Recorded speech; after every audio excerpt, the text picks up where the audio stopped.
आज का अखबार। लेट्स माइक आज का अखबार में हम विश्व के जाने माने अखबारों जैसे the guardian, New York times, Washington post, असाही शिंबुन और पीपल्स डेली के एडिटोरियल्स का विश्लेषण करते हैं। इसके साथ ही बीबीसी, अल जजीरा और कुछ अहम पोर्टल्स के आर्टिकल्स पर भी नजर डालते हैं। आज शुरुआत ब्रिटेन के द गार्डियन से, जिसने बीबीसी के एडिटोरियल मानकों पर लिखा है कि बीबीसी को अपनी संपादकीय मानकों की प्रक्रिया में बड़े बदलाव करने होंगे।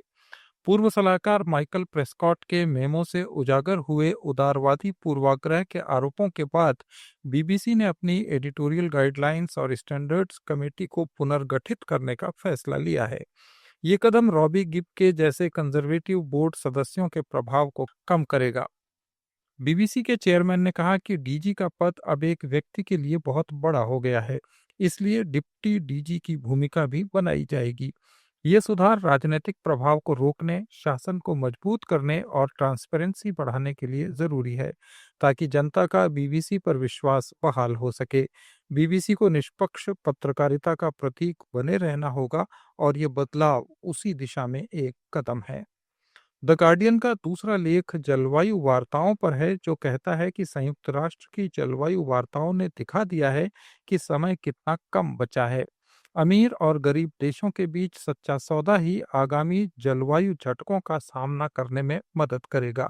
अखबार के मुताबिक दुनिया को भाषणों और सिर्फ प्रतीकात्मक प्रतिबद्धताओं से आगे बढ़कर निर्णायक सामूहिक कार्रवाई की ओर बढ़ना पड़ेगा। अमेज़न जैसे क्षेत्रों की रक्षा के लिए ठोस कदम उठाने का समय आ गया है, जहां बायोडायवर्सिटी और मानव जीवन दोनों खतरे में हैं। अखबार कहता है कि ये वार्ताएं हमें याद दिलाती हैं कि जलवायु संकट किसी एक देश का नहीं बल्कि पूरी मानवता का है। न्यूयॉर्क टाइम्स का एडिटोरियल डोनाल्ड ट्रंप के तानाशाही की ओर झुकाव पर है, जिसने ट्रंप के दूसरे कार्यकाल के पहले 10 महीनों में तानाशाही की ओर उनके अलार्मिंग शिफ्ट को अंडरलाइन किया है। ट्रंप ने अपनी दूसरी सत्ता में अमेरिका के लोकतांत्रिक संस्थानों पर हमला बोला है, जिसमें न्यायपालिका को कमजोर करना, मीडिया पर दबाव डालना और विरोधियों को दबाना शामिल है। अखबार के मुताबिक ये दिखाता है कि कैसे ट्रंप ने सत्ता का दुरुपयोग किया है, जो अमेरिकी डेमोक्रेसी के लिए खतरा है। संपादकीय ने चेतावनी दी है कि ये प्रवृत्ति जारी रही तो संविधान की रक्षा मुश्किल हो जाएगी।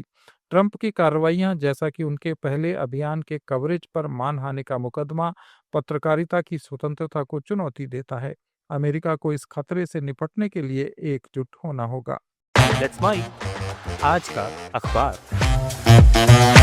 वॉशिंगटन पोस्ट ने कहा कि अमेरिकन राष्ट्रपति को खशोगी की विरासत का सम्मान करना चाहिए, बिना सऊदी को मुफ्त स्वागत दिए। अमेरिका सऊदी संबंध जटिल हैं, लेकिन पत्रकारिता की हत्या को हल्के में लेना भी गलत है। अखबार के मुताबिक खशोगी ने सच्चाई की खोज में अपना जीवन दिया और ट्रंप की टिप्पणी ने उनकी लड़ाई को कमजोर किया।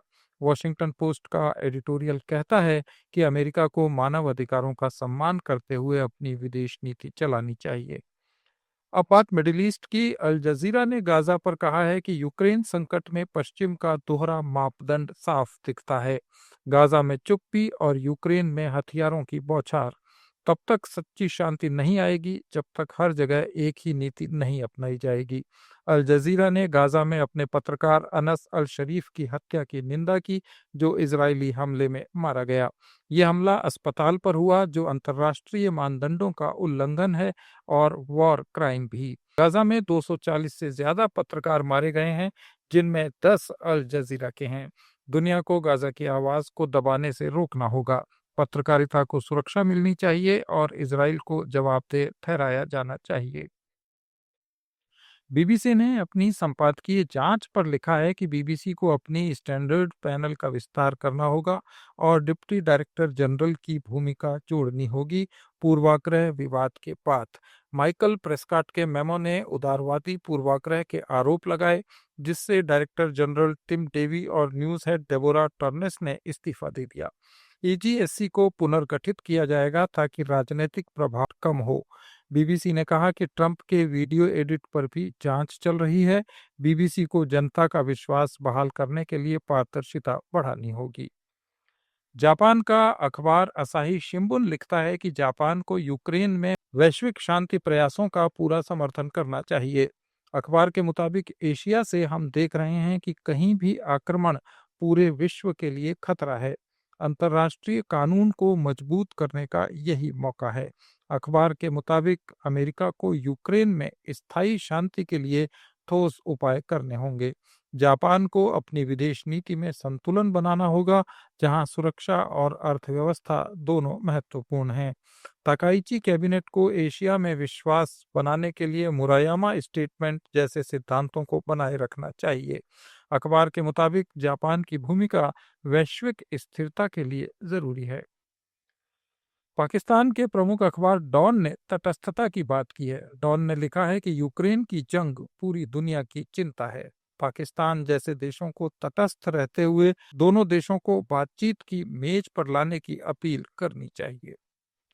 चीन के सबसे बड़े अखबार पीपल्स डेली ने लिखा है कि चीन यूक्रेन संकट के शांतिपूर्ण समाधान का समर्थन करता है। अखबार के मुताबिक सभी पक्षों को संवाद बढ़ाना चाहिए। वैश्विक स्थिरता के लिए रूस और पश्चिम दोनों को समझौता करना होगा।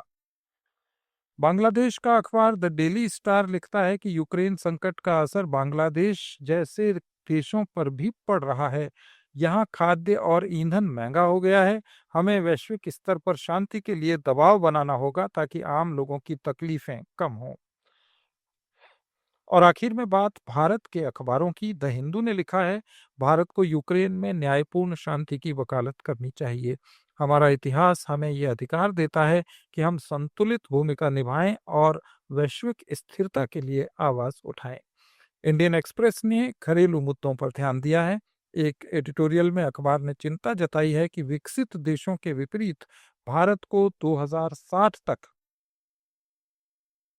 170 करोड़ लोगों को कम जमीन और पानी में खिलाना है। किसानों को जेनेटिक इंजीनियरिंग के फायदे मिलने चाहिए। नीतियां किसान केंद्रित हों और सारी बाधाएं जल्दी दूर की जाएं। ये थे विश्व भर के अखबारों के एडिटोरियल्स का विश्लेषण। इस डेली प्रोग्राम के लिए जुड़े रहें लेट्स माइक के साथ। आप सुन रहे थे let's mike more than radio.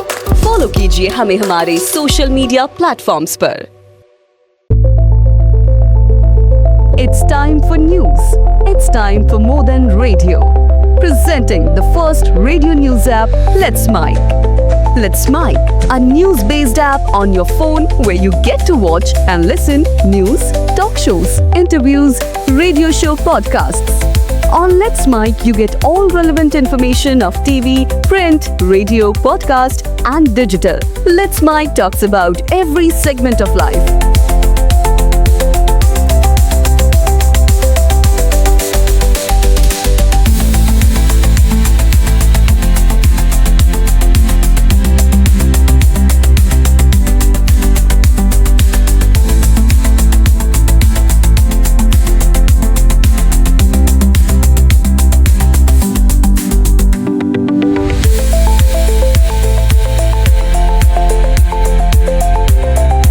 Let's Mic is not just a revolutionary idea. Download the app now from Play Store. Available both on Android and iOS mobile phones. Follow us on YouTube, Instagram, Twitter, LinkedIn, Facebook, Telegram, WhatsApp, Snapchat. Let's talk, let's connect, and let's Mic. It's time for news. It's time for more than radio. Presenting the first radio news app, Let's Mic. Let's Mic, a news-based app on your phone where you get to watch and listen news, talk shows, interviews, radio show podcasts. On Let's Mic, you get all relevant information of TV, print, radio, podcast, and digital. Let's Mic talks about every segment of life.